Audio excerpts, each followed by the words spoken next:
Hello नमस्कार दोस्तों, मैं प्रदीप कुमार, आप सभी का शिव नारायण अकेडमी में स्वागत है। दोस्तों, जैसा कि मैंने संविधान की प्रमुख विशेषताएं स्टार्ट किया है, तो ये सेकंड इसका वीडियो होगा दोस्तों। तो आइए देखते हैं। जैसा कि मैंने पिछले वीडियो में आप लोगों को बताया था कि मेरा जो कॉन्स्टिट्यूशन है, हमारे लोगों का जो कॉन्स्टिट्यूशन, भारत का जो कॉन्स्टिट्यूशन है, वो सबसे लंबा और लिखित है।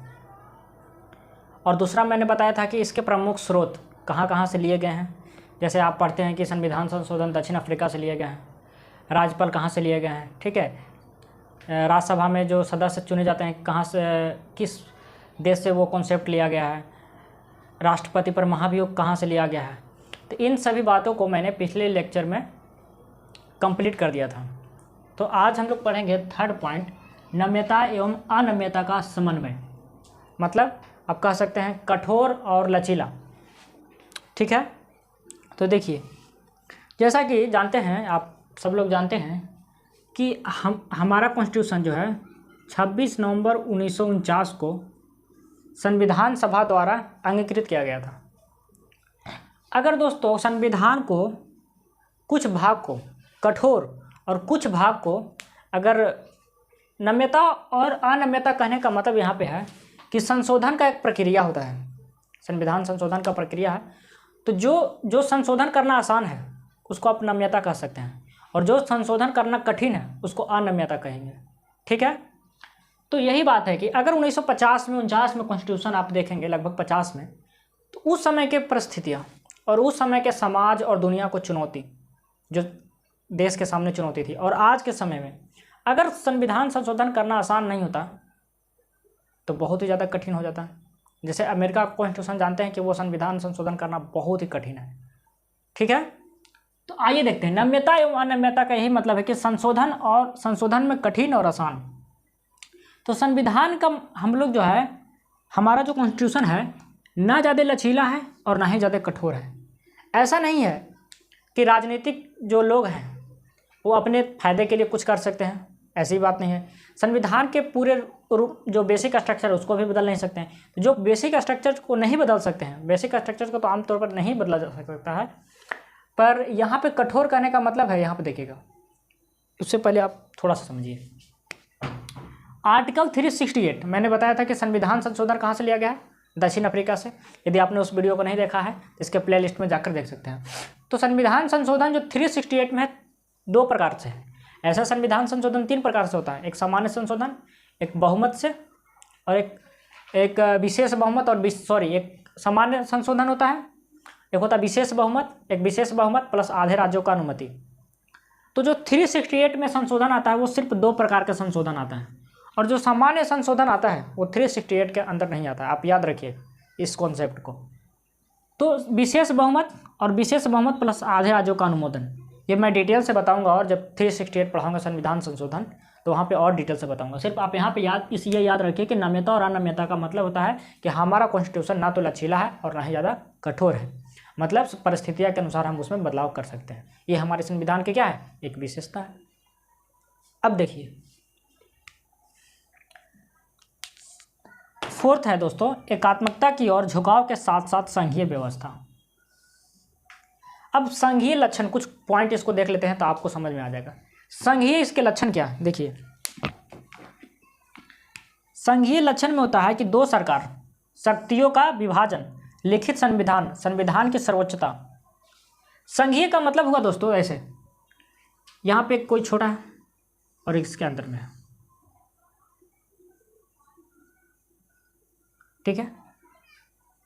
तो ये इसको राज्य मान सकते हैं आप, स्टेट, और इसको कंट्री मान सकते हैं। जैसे यहाँ पे अगर बिहार हम ले लेते हैं, बिहार कहाँ है, भारत देश के अंदर है। तो ये हो गया संघीय बाउंड्री। संघीय का मतलब हो गया राज्य और केंद्र दोनों का समन्वय, उसको कहते हैं संघीय। मतलब 2 स्तर पर सरकारें काम करती हैं, एक केंद्र स्तर पर और एक राज्य स्तर पर, तो उसको संघीय कहते हैं। और संघीय में क्या क्या होता है, 2 सरकारें, राज्य सरकारें। जैसे अभी वर्तमान में केंद्र सरकार कौन है, मोदी सरकार। अब कहीं भी स्टेट का, जो जिस स्टेट से आप बिलोंग करते होंगे, आप समझ सकते हैं, तो वहाँ पे कोई सरकार चला रही होगी। तो 2 सरकारें होती हैं। शक्तियों का विभाजन होता है, केंद्र और राज्य का अलग अलग काम है, जैसे नोट छापना, ये बिहार और यूपी और झारखंड सरकार नहीं कर सकती है, प्रदेश सरकार नहीं कर सकती है, ये सिर्फ और सिर्फ केंद्र सरकार करती है काम। ठीक है, तो यह शक्तियों का विभाजन अलग अलग हो गया। राज्य सरकार के अंदर जो काम आएगा वो केंद्र सरकार नहीं करती है, कुछ परिस्थितियों अनुसार करती है, पर वो आगे जब देखेंगे। लिखित संविधान है, दोनों का अलग अलग है, एक ही में है, लेकिन क्या है, काम अलग अलग बटा हुआ है। ठीक है, संविधान की सर्वोच्चता, जैसे कोई भी मैटर पर यदि किसी भी मैटर पर अगर एक पॉइंट पर कभी भी होता है, तो मान लें ये सपोज मान लेते हैं भारत सरकार है, ये मानते हैं कोई स्टेट सरकार है। ठीक है, स्टेट है यहाँ पे, और ये फिर भारत है, तो दोनों के बीच यदि टकराव हो जाए तो जो संविधान की सर्वोच्चता का मतलब हुआ कि इंटरप्रिटेशन कौन करेगा, सुप्रीम कोर्ट, और जो कॉन्स्टिट्यूशन में है वही होगा। ऐसा नहीं कि केंद्र सरकार ज़्यादा पावरफुल है तो राज्य सरकार के अधिकारों को हनन कर लेगी या हड़प लेगी, ऐसी बात नहीं है। तो इसका मतलब क्या हुआ, संविधान की सर्वोच्चता जो सबसे सुप्रीम है। ठीक है, ये हो गया संघीय लक्षण। फिर एकात्मकता के लक्षण क्या है, देखिए, एक सशस्त्र केंद्र सरकार है हमारे पास, एक जैसे स्टेट है और सेंटर है, तो स्टेट और सेंटर में पावरफुल कौन है, सेंटर है। क्यों है, उसको परिस्थितियाँ। फिर देखिए, एक संविधान है, एक ही संविधान में दोनों, एकल नागरिकता है, राज्यपाल की नियुक्ति और आपातकाल है। ये सभी चीज़ बताते हैं कि एकात्मकता की ओर, मतलब संघीय भी है और एकात्मकता भी है। लेकिन ये हमारे संविधान के एक विशेष आप गुण कह सकते हैं कि ऐसे संविधान हमेशा क्या है, संघीय है, और ऐसी परिस्थितियाँ आ गए तो एकात्मक हो गया।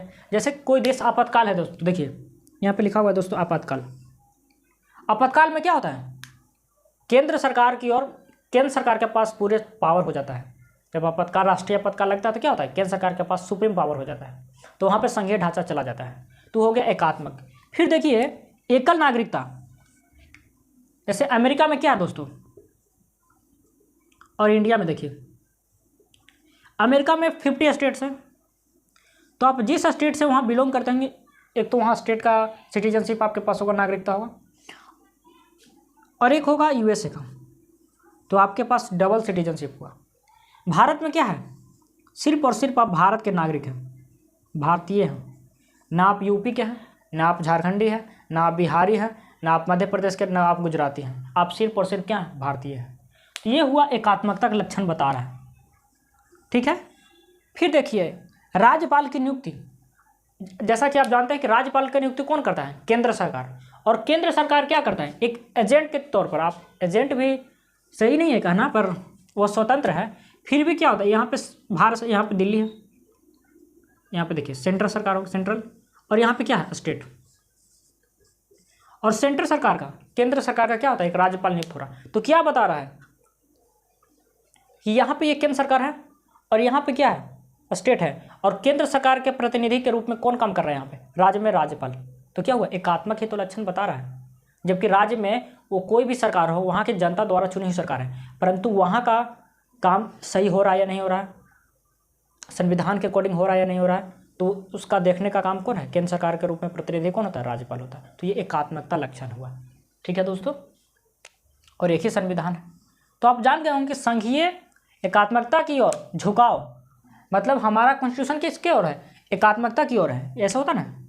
फिर देखिए, मतलब ए पॉइंट से बी की ओर जा रहा है, तो केंद्र से राज्य की ओर जा रहा है नहीं, बल्कि इसमें राज्य से केंद्र की ओर, मतलब कि एकात्मकता लक्षण की ओर दर्शा रहा है। सेंटर की ओर जा रहा है, पावर कौन है, सुप्रीम कौन है, सेंटर है। ठीक है दोस्तों, तो अब यहाँ पे क्या है, के साथ संघीय व्यवस्था, संघीय व्यवस्था भी है, लेकिन झुकाव किसकी ओर है, एकात्मकता की ओर।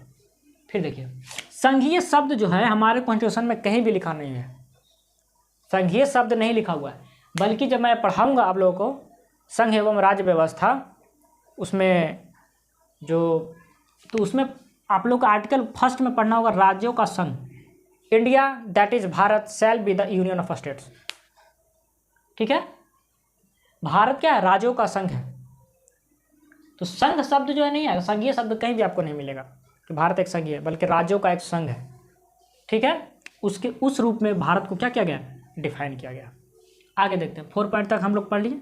सरकार का संसदीय रूप, सरकार का संसदीय रूप ये कहाँ से लिया गया, मैंने पिछले वीडियो में आप लोगों को बताया था कि कहाँ संसदीय व्यवस्था कहाँ से लिया गया, हमारे देश का ब्रिटेन से लिया गया है। आपने नहीं देखा है उस वीडियो को तो इसके प्लेलिस्ट में जाकर देख सकते हैं। संघीय व्यवस्था, संसदीय व्यवस्था मैंने बताया था कहाँ से लिया गया, पार्लियामेंट्री फॉर्म ब्रिटेन से, और संघीय व्यवस्था कहाँ से लिया गया, कनाडा से लिया गया। ठीक है, याद रखिएगा। देखिए संसदीय व्यवस्था में क्या होता है, एक चीज़ पहले इसे जानने से पहले इससे पहले 2 पॉइंट आप जानिए। एक अध्यक्षीय व्यवस्था होता है, एक होता है संसदीय प्रणाली। डेमोक्रेसी में 2 प्रकार के होता है। ठीक है, एक होता है पार्लियामेंट्री फॉर्म, एक होता है प्रेसिडेंटियल फॉर्म। तो आप जानते हैं कि यूएसए में क्या है, वहाँ प्रेसिडेंट सुप्रीम होता है। और संसदीय प्रणाली में क्या होता है, संसदीय प्रणाली में होता है प्रधानमंत्री। आप अमेरिका के जब भी सुनते होंगे तो वहाँ राष्ट्रपति का चुनाव होता है, वहाँ प्रधानमंत्री का चुनाव नहीं होता है। पर संसदीय व्यवस्था में ब्रिटेन का आप सुने या कहीं भी सुने तो वहाँ प्रधानमंत्री का, ये नाम अलग हो पर प्रधानमंत्री का, जैसे चांसलर होते हैं जर्मनी में, तो एज ए क्या है, प्राइम मिनिस्टर ही है। तो संसदीय प्रणाली और संसद अध्यक्षीय प्रणाली 2 प्रकार के हो गया। तो हम लोग क्या है, अध्यक्षीय प्रणाली नहीं है बल्कि संसदीय रूप है। अब यहाँ पे देखिए अध्यक्षीय प्रणाली यूएसए में है, संसदीय प्रणाली हम लोग को क्यों अपनाया गया, ये भी तो पॉइंट हो सकता है। देखिए अध्यक्षीय जो प्रणाली है ना दोस्तों, ये ज़्यादा वेल एजुकेटेड जो यहाँ है उस कंट्री में है, हम लोग जैसे कंट्री में नहीं है। अब उसके पीछे कारण भी है। अब जानते हैं कि ब्रिटेन जो है हम लोग के भारत के ऊपर लगभग 200 सालों तक शासन किया, और जिस शासन प्रणाली के द्वारा मतलब संसदीय रूप में उसने भारत को चलाया, एकाएक देश आज़ाद होगा और अब दूसरे फॉर्म में बदल जाएंगे तो बहुत ही दिक्कत होगा। तो इसलिए ने भारत के जितने भी स्वतंत्रता सेनानी थे उन्होंने विचार किया कि नहीं, हम लोग को संसदीय प्रणाली रखना चाहिए बल्कि अध्यक्षीय प्रणाली नहीं। अब इसमें देखिए एक चीज़ और है, कार्यपालिका और विधायिका के बीच समन्वय होता है, और जो कार्यपालिका है विधायिका के प्रति जवाबदेही होती है, उसका जवाबदेही है कि क्या ये सही है कि नहीं है। अब देखिए अमेरिका में ऐसा नहीं है, अध्यक्षीय प्रणाली में ऐसा नहीं होता है, लेकिन संसदीय प्रणाली में होता है। अब कार्यपालिका में आप जानते हैं कि जो भी सरकार में है, आप इतना सिंपल से समझिए, जो भी सरकार में है वो कार्यपालिका का, और जो सरकार में नहीं वो विधायिका हो गया। विधायिका कानून बनाता है और इन कानूनों का पालन करवाता है, और जितने भी ऑफिसर आते हैं, आईएएस ऑफिसर या जितने भी पुलिस व्यवस्था है वो सब किसके अंतर्गत हैं, कार्यपालिका के अंतर्गत। तो आप देखते हैं कि कहीं भी कुछ हो गया तो विधायिका में जो बैठा हुआ सांसद या एमएलए, राज्य स्तर पर एमएलए और केंद्र स्तर पर जो होता है सांसद, वो सवाल पूछता है कि सरकार से क्या कर रहे हैं आप, क्योंकि वो विधायिका का पार्ट है और सरकार जो चला रही है वो कार्यपालिका का पार्ट है। तो विधायिका कार्यपालिका से सवाल पूछती है ये ऐसा क्यों हो गया, ऐसा कैसे हो गया, आप इसके प्रति क्या है, देश को बताइए, संसद को जवाब दीजिए। तो उसके जवाबदेही होता है, परंतु अध्यक्षीय प्रणाली में ऐसा नहीं होता है। ठीक है, तो आप जान गए होंगे सरकार का संसदीय रूप क्यों हमारे देश ने अपनाया, हमारे देश के जो भी संविधान को क्या बनाया उन लोगों ने क्यों संसदीय प्रणाली अपनाया, आप जान गए होंगे। फिर देखिए संसदीय प्रणाली की विशेषता है, विशेषता में क्या है, वास्तविक एवं नाम मात्र की कार्यपालिका। देखिए इसमें क्या होता है दोस्तों, यहाँ पे लिखा हुआ संसदीय प्रणाली आखिर अपनाए तो उसकी कुछ विशेषता होगी। तो वास्तविक एवं नामात्र, अब जानते हैं कि वास्तविक जो है वो पीएम हो गए। हमारे देश के जो है संसदीय व्यवस्था का सबसे प्रधान व्यक्ति कौन होते हैं, प्रधानमंत्री। और नामात्र का प्रधान कौन होते हैं, राष्ट्रपति। 2 चीज़ होता है, एक होता है राष्ट्र का प्रमुख, एक होता है सरकार का प्रमुख। तो राष्ट्र के प्रमुख अभी द्रौपदी मुर्मू जी हैं और यहाँ मोदी जी हैं। राज्य स्तर पर क्या होता है, राज्य स्तर पर राज्य का प्रमुख कौन होता है, राज्यपाल, और सरकार का प्रमुख मुख्यमंत्री। तो संसदीय व्यवस्था में क्या है कि वास्तविक जो पावरफुल होता है वो होता है प्रधानमंत्री और नामात्र का राष्ट्रपति। चलिए आप जान गए होंगे, और दोनों क्या हैं, कार्यपालिका के अंग हैं। बहुमत की सत्ता होती है, जिसके पास ज़्यादा सीट है वो क्या होता है, सरकार बनाता है। ये तो बहुत ही सिंपल चीज़ है, बच्चा बच्चा जानता है। तो संसदीय प्रणाली में ये होता है, कार्यपालिका की जवाबदेही होती है। जैसा कि मैंने बताया कि विधायिका क्या है, सवाल आपसे पूछती है कि ऐसा कैसे हो गया, इसके बारे में संसद को बताइए, इसके बारे में देश को बताइए, 125 करोड़ लोग जानना चाहते हैं। तो विधायिका क्या, कार्यपालिका की जवाबदेही है, आपको संसद में बताना पड़ेगा। ठीक है, इसमें जवाबदेही है। अब देखिए ब्रिटेन में क्या है दोस्तों, ब्रिटेन एक गणतंत्र नहीं है, रिपब्लिक देश नहीं है। रिपब्लिक में क्या होता है, राष्ट्र का प्रमुख इलेक्ट होना चाहिए, इलेक्शन या तो डायरेक्ट होना चाहिए या इनडायरेक्ट होना चाहिए, परंतु इलेक्ट होना चाहिए। हमारे देश में क्या होता है, इनडायरेक्ट इलेक्शन उनका होता है।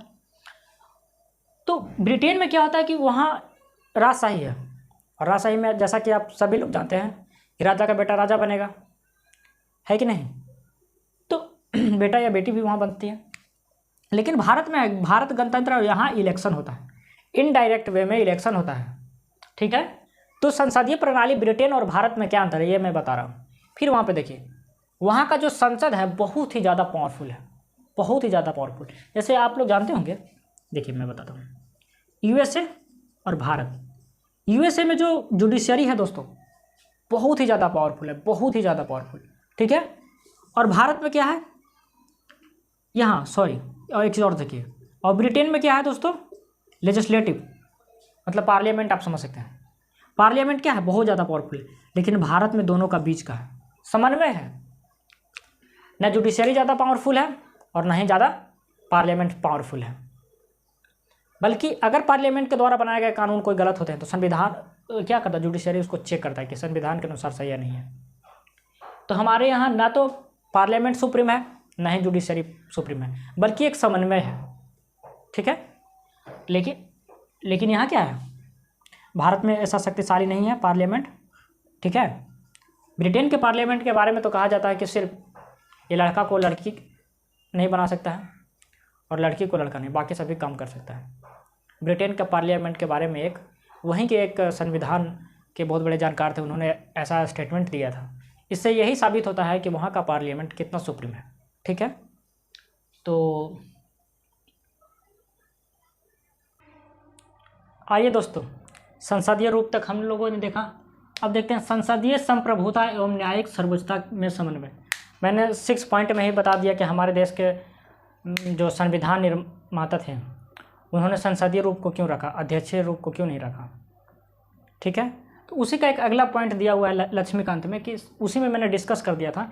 तो 5th पॉइंट में, 6th पॉइंट में देखा संसदीय संप्रभुता, मतलब संविधान जो संसदीय संप्रभुता का मतलब क्या होता है, इंटरनल और एक्सटर्नल, अपने निर्णय लेने के लिए स्वतंत्र है। और हमारे देश में कौन है, संसद है। और न्यायिक सर्वोच्चता में समन्वय, मतलब सुप्रीम कोर्ट, मतलब पार्लियामेंट और जुडिशरी के बीच एक समन्वय रखा गया है। जैसे ब्रिटेन में क्या है, पार्लियामेंट सुप्रीम है, यूएसए में क्या है, जुडिशरी सुप्रीम है। लेकिन हमारे देश में क्या है, दोनों के बीच समन्वय रखा गया है, ना पार्लियामेंट सुप्रीम है ना जुडिशरी सुप्रीम है, बल्कि दोनों के बीच में मध्यम मार्ग, ठीक है दोस्तों। क्योंकि जुडिशरी, पार्लियामेंट के द्वारा दिए गए डिसीजन को जुडिशरी क्या करती है, उसको असंवैधानिक घोषित कर सकते हैं। जैसा कि आप जानते हैं कि हमारे देश में कोलेजियम सिस्टम है। कोलेजियम सिस्टम में क्या होता है कि न्यायाधीश मिलकर ही एक न्यायाधीश को चुनते हैं कि अगला मुख्य न्यायाधीश कौन होगा या अगला हाईकोर्ट में कौन जस्टिस होगा, ये सब सिलेक्शन करते हैं। तो हमारे देश में नेशनल जुडिशरी अपॉइंटमेंट कमीशन बनाया गया था, लेकिन सुप्रीम कोर्ट ने उसे क्या कर दिया, खारिज कर दिया। तो जुडिशरी के पास पावर है कि वो सुप्रीम कोर्ट, ये विधायिका के द्वारा बनाए गए कानूनों के क्या है, संवैधानिक घोषित कर सकता है। तो वही समन्वय है दोनों के बीच में, ठीक है दोस्तों, ना पार्लियामेंट सुप्रीम ना जुडिशरी सुप्रीम। अब 2nd पॉइंट देखिए, 7th पॉइंट में देखा गया एकीकृत एवं स्वतंत्र न्यायपालिका। अब एकीकृत समझते हैं कि एकीकृत क्या होता है। तो एकीकृत में क्या होता है दोस्तों, कि एक ट्राइंगल के रूप से समझ सकते हैं कि लो पॉइंट पर क्या होता है, हाई कोर्ट। देखिए लो क्या होता है, डिस्ट्रिक्ट में क्या होता है, डिस्ट्रिक्ट कोर्ट होता है। डिस्ट्रिक्ट से आगे आप कहाँ जाते हैं, हाई कोर्ट जाते हैं, और उससे आगे कहाँ जाएंगे, सुप्रीम कोर्ट जाएंगे, ठीक है। यदि आप लोग को यहाँ पे नहीं दिख रहा होगा यहाँ पे, तो ये न्यायिक सर्वोच्चता में समन्वय, ठीक है दोस्तों, न्यायिक सर्वोच्चता में समन्वय दोनों का बीच कैसे है ये बताएंगे। अब देखिए एकीकृत में होता है कि डिस्ट्रिक्ट लेवल पर डिस्ट्रिक्ट कोर्ट होता है, स्टेट लेवल उसका स्टेट का सबसे एक सुप्रीम कौन होता है, स्टेट हाई कोर्ट होता है, और देश का सुप्रीम कौन है, सुप्रीम कोर्ट है। तो एकीकृत कहने का मतलब हुआ कि डिस्ट्रिक्ट कोर्ट के जो फैसला दिया है उसके खिलाफ अगेंस्ट में आप अपील कर सकते हैं हाई कोर्ट में, अगेंस्ट हाई कोर्ट के खिलाफ आप सुप्रीम कोर्ट में क्या कर सकते हैं, याचिका दायर कर सकते हैं, आप जा सकते हैं। तो यह हुआ एकीकृत, मतलब सभी एक दूसरे से जुड़े हुए हैं। ऐसा नहीं कि अगर झारखंड हाई कोर्ट यदि कोई डिसीजन दे देता है तो आप सुप्रीम कोर्ट नहीं जा सकते, जा सकते हैं। इसका मतलब क्या हुआ, जुड़ा, एकीकृत का मतलब हुआ जुड़ा हुआ। एक पॉइंट पर कोई यहाँ पे है, फिर यहाँ पे है, फिर यहाँ पे है। तो ये डिस्ट्रिक्ट कोर्ट हुआ, हाई कोर्ट हुआ, ये सुप्रीम कोर्ट हुआ। तो इसके द्वारा दिए गए फैसलों को आप यहाँ जा सकते हैं, इसके द्वारा दिए गए फैसलों को यहाँ जा सकते हैं। तो वो एकीकृत। एक चीज़ और समझिए, यूएसए में क्या होता है दोस्तों, यूएसए में संघीय व्यवस्था है।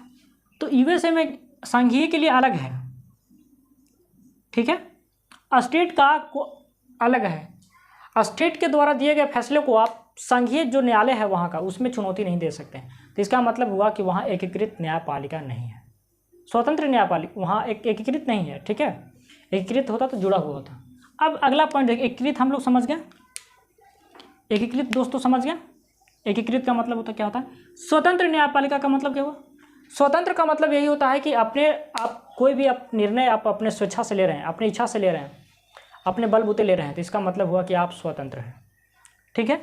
तो स्वतंत्र, देखिए सुप्रीम कोर्ट हमारा क्या है और आगे देखेंगे सुप्रीम कोर्ट क्या है। तो सुप्रीम कोर्ट दोस्तों फंडामेंटल राइट और संविधान का संरक्षण है। हमारा यदि फंडामेंटल राइट का हनन होता है तो आर्टिकल 32 से, अकॉर्डिंग टू आर्टिकल 32 आप सीधा सुप्रीम कोर्ट में क्या जा सकते हैं कि देखिए सर हमारा क्या है, फंडामेंटल राइट का क्या है, हनन हो रहा है या कोई मेरा फंडामेंटल राइट छीन रहा है।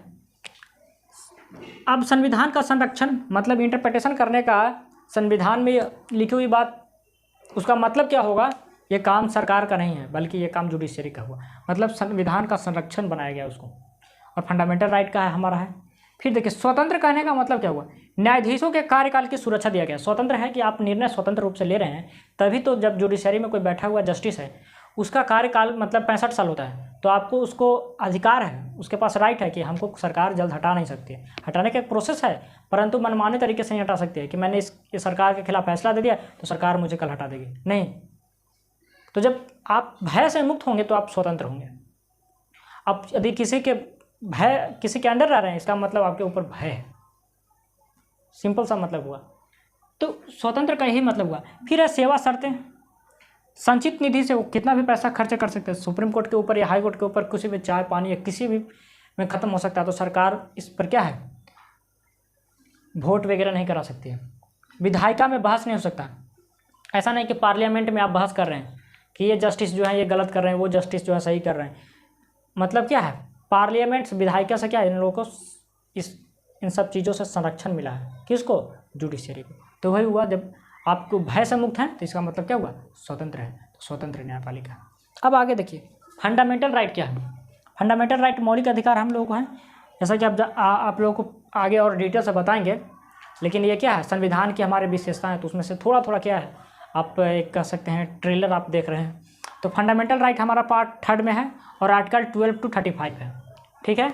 अब आगे देखिए समानता का अधिकार आर्टिकल 14 to 18 है। अब इसमें भी और डिटेल से पढ़ेंगे, जब फंडामेंटल राइट में पढ़ाऊंगा, इसके बाद प्रस्तावना के बाद जब और मतलब जब चालू होगा फंडामेंटल राइट तो मैं पढ़ाऊंगा। फिर स्वतंत्रता, आप एक एक पॉइंट दे सकते। स्वतंत्रता 19 से लेकर स्वतंत्रता का अधिकार, शोषण के विरुद्ध अधिकार 23 से 24 है, धार्मिक स्वतंत्रता का अधिकार 25 से 28 है, संस्कृति एवं शिक्षा का अधिकार 29 से 30 है, और संवैधानिक उपचारों का अधिकार आर्टिकल 32 है। मैंने शॉर्ट लिखा है दोस्तों, मैं बोल दिया, ठीक है। समानता का अधिकार, स्वतंत्रता का अधिकार, शोषण के विरुद्ध अधिकार, धार्मिक स्वतंत्रता का अधिकार, संस्कृति एवं शिक्षा का अधिकार और संवैधानिक उपचारों का अधिकार आर्टिकल 32, ठीक है। अब देखिए कार्यपालिका और विधायिका मनमानी नहीं कर सकते। फंडामेंटल राइट में किसको संरक्षण बनाया गया, सुप्रीम कोर्ट को और हाई कोर्ट को भी बनाया गया कि ऐसा नहीं कि कार्यपालिका और विधायिका दोनों अपने मनमाने रूप से अपने पावर का मिसयूज कर किसी भी नागरिक का क्या है, अधिकारों को छीन नहीं सकते। फंडामेंटल राइट है, ये सुप्रीम कोर्ट और हाई कोर्ट या विधायिका कार्यपालिका कोई भी छीन नहीं सकता, और सुप्रीम कोर्ट हाई कोर्ट क्या है, इसका संरक्षण बनाया गया, संरक्षक है, ठीक है। न्यायपालिका को संरक्षक बनाया गया है कि किसी भी व्यक्ति को फंडामेंटल राइट का यदि हनन होता है, सरकार करती है, तो आप सीधा क्या है, जा सकते हैं कोर्ट। नेशनल इमरजेंसी के दौरान भी दोस्तों 20 और 21 आर्टिकल को समाप्त नहीं किया जा सकता है, ठीक है। फिर देखिए ऐसी बात नहीं है कि जो फंडामेंटल राइट है परिवर्तनीय नहीं है, समय समय पर इस पर परिवर्तन हुआ है दोस्तों, ठीक है।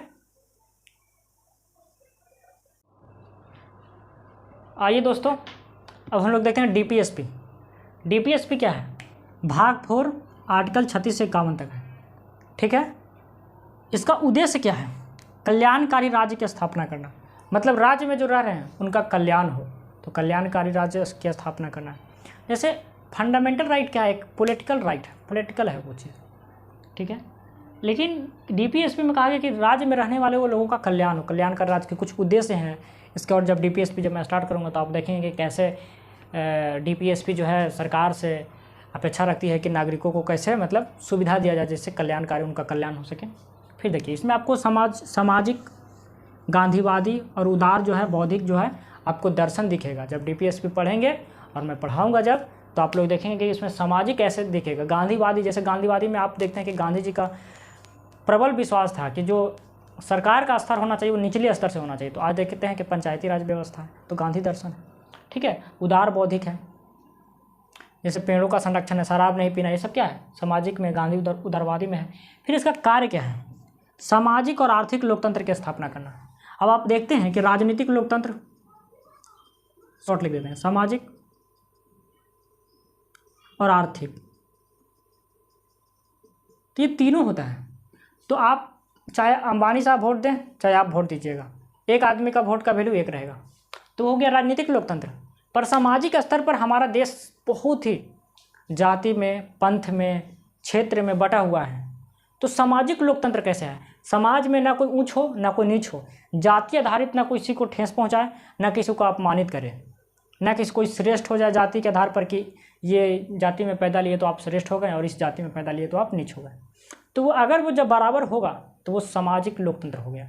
आर्थिक लोकतंत्र ऐसा नहीं कि कोई बहुत ज़्यादा, कोई किसी के पास इतना धन है कि वो मतलब कहना है हद से ज़्यादा, किसी के पास इतना संपत्ति भी नहीं है कि वो 3 वक्त की रोटी भी नहीं खा सके, तो ये क्या हुआ, आर्थिक लोकतंत्र नहीं हुआ, ठीक है। तो इसको कहते हैं, तो इसका दर्शन है डीपीएसपी का कि कम से कम इतना हो कि कोई भूखा ना मरे, ये हो गया आर्थिक लोकतंत्र। फिर देखिए एक चीज़ इसमें है कि कानून के द्वारा पालन नहीं करवा सकते हैं। ऐसा नहीं कि आर्थिक लोकतंत्र नहीं है तो सरकार के या फिर न्यायालय में नहीं आप जा सकते हैं कि पालन, सरकार देखिए जुडिशरी के पास जाकर ये नहीं कह सकते हैं कि देखिए सरकार इसका पालन नहीं कर रही है, ठीक है। फंडामेंटल राइट यदि आपको कुछ छीनता है तो आप सुप्रीम कोर्ट, हाई कोर्ट जा सकते हैं, मतलब जुडिशरी जाने के लिए आपके पास राइट है। पर डीपीएसपी में दिए हुए अधिकारों को या जो चीज़ है उसको लागू नहीं हो रहा है, सरकार लागू नहीं कर पा रही है, तो आप जुडिशरी नहीं जा सकते, क्योंकि ये साफ कहा गया है कि सरकार के पास मौजूद संसाधन पर निर्भर करता है सरकार लागू करेगी या नहीं लागू करेगी।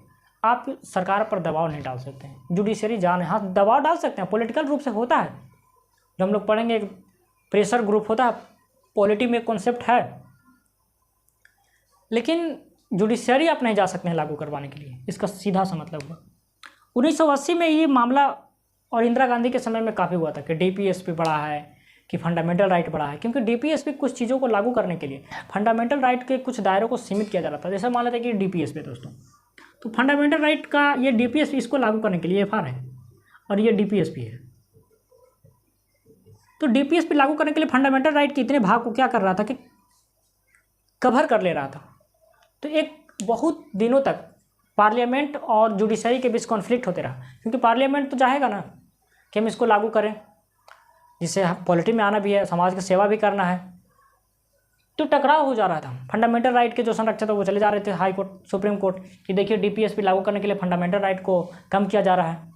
तो सुप्रीम कोर्ट ने फैसला दिया कि देखिए जुडिशरी को, सॉरी डीपीएसपी को कुछ लागू करने के लिए यदि कुछ भाग तो कैप्चर कर ही रहा था फंडामेंटल राइट को, लेकिन एक और कॉन्सेप्ट दिया, दोनों के बीच जब टकराव हो रहा था, वो छोड़िए उसको बात को, यहाँ फंडामेंटल राइट और डीपीएसपी पर कहा कि जुडिशरी ने कहा कि इन दोनों पर जो है ना हमारा कॉन्स्टिट्यूशन क्या है, खड़ा हुआ है, मतलब ये फंडामेंटल राइट और डीपीएसपी जो है मेरे कॉन्स्टिट्यूशन का नींव है, इसीलिए आप कॉन्फ्लिक्ट ना करें, टकराव ऐसा ना करके कौन बड़ा है कौन छोटा, नहीं, दोनों अपने अपने क्षेत्र में क्या है, स्वतंत्र है, ठीक है दोस्तों।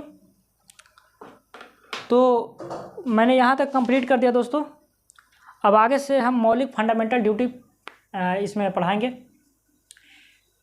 तो यहाँ तक मैंने कंप्लीट कर दिया, 9 पॉइंट तक ख़त्म कर दिया दोस्तों। आगे टोटल इसका जो है तकरीबन 16 पॉइंट्स है, 16-17 पॉइंट्स है। तो मैं अगले वीडियो में इसको कंप्लीट कर दूँगा। यदि आप लोगों को वीडियो अच्छा लगे तो लाइक करें, शेयर करें और सब्सक्राइब करें। बहुत बहुत धन्यवाद।